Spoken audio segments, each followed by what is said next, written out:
शुद्धीकरण आणि दुरुस्ती करणं हे आयोगाचं कर्तव्य आहे, असंही नड्डा म्हणाले. लोकसभेत आज सबका बिमा सबकी रक्षा हे विमा कायद्यांमध्ये सुधारणा करणारं विधेयक मंजूर करण्यात आलं. या विधेयकामुळे या आधीच्या विमा कायदा 1938, भारतीय आयुर्विमा महामंडळ कायदा 1956 आणि विमा नियामक आणि विकास प्राधिकरण कायदा 1999 मध्ये सुधारणा होणार आहे.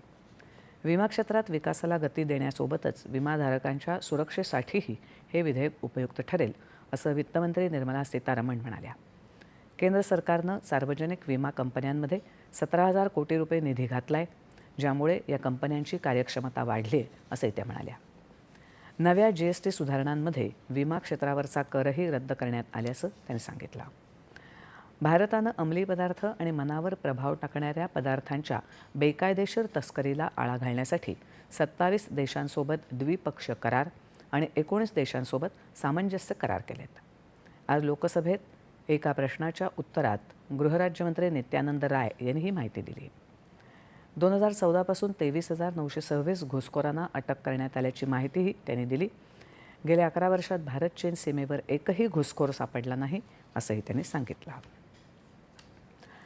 राज्याच्या प्रगतीला शिखरावर नेणाऱ्या योजनांना गती द्यावी अशी अपेक्षा मुख्यमंत्री देवेंद्र फडणवीस यांनी व्यक्त केली. मुख्यमंत्र्यांनी आज 100 दिवसांच्या कार्यक्रमातील प्रलंबित विषयांचा आढावा घेतला. लोकहिताच्या योजनांच्या अंमलबजावणीत कृत्रिम बुद्धिमत्तेसारख्या तंत्रज्ञानाचा वापर करावा, असा सल्ला त्यांनी दिला. 100 दिवसांच्या कार्यक्रमांतर्गत 76 मुद्दे प्रगतीपथावर असून सर्व मुद्द्यांची अधिकाऱ्यांनी मुख्यमंत्र्यांना माहिती दिली. मुंबईसह राज्यभरातल्या 29 महानगरपालिकांच्या निवडणुकीची घोषणा